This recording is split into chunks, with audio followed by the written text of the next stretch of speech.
the windy path on the Napoleonica. To escape the strange people following them, Amy and Julian took a bus up the hill to the Strada Napoleonica. This famous path was high above the city, offering a wide view of the blue Gulf of Trieste. But as soon as they stepped onto the gravel trail, a powerful blast of air nearly knocked them over. "The Bora!" Julian shouted over the roar of the wind. The famous wind was blowing at 120 kilometers per hour, turning their peaceful escape into a wild struggle. Amy tried to walk forward, but her long hair whipped around her face like a wild storm of silk.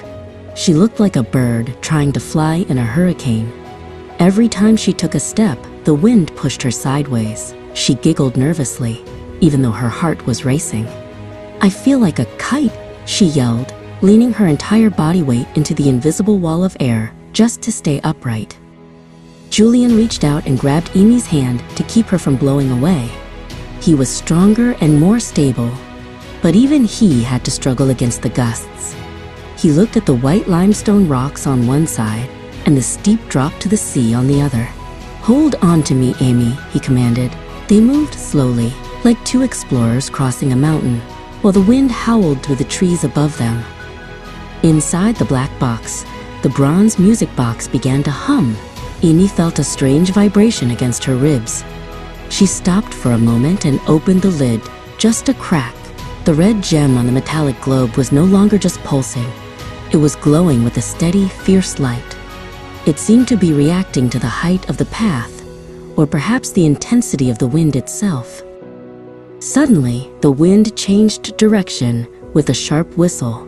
A massive gust hit Amy from the side. Her foot caught on a small rock, and she performed a clumsy dance, waving her arms to find her balance.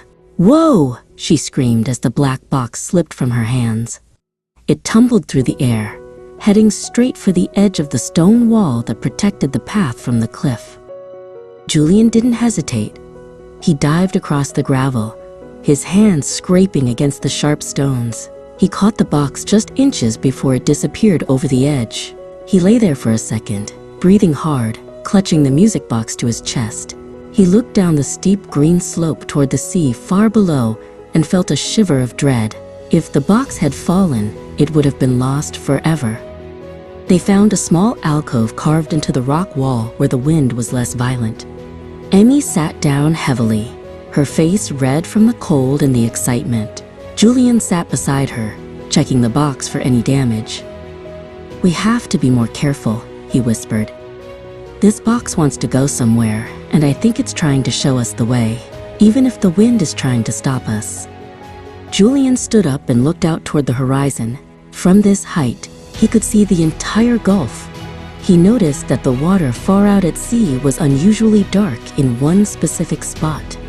It reminded him of the shadow they had seen in the canal earlier that day. Was it a boat, or was it something else?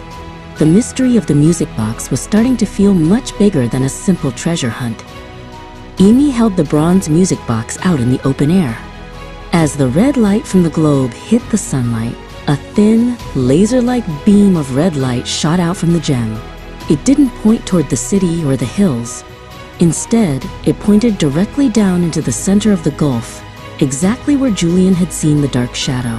The music box wasn't just a toy, it was a compass. The wind roared again, but Amy didn't feel clumsy anymore. She felt a sense of purpose. As she watched the red beam dance over the waves, she saw a large ripple in the water, miles away. The music box was calling to something hidden beneath the sea. "Julian," Amy said, her voice steady for the first time. "I don't think we were running away. I think we were being led here."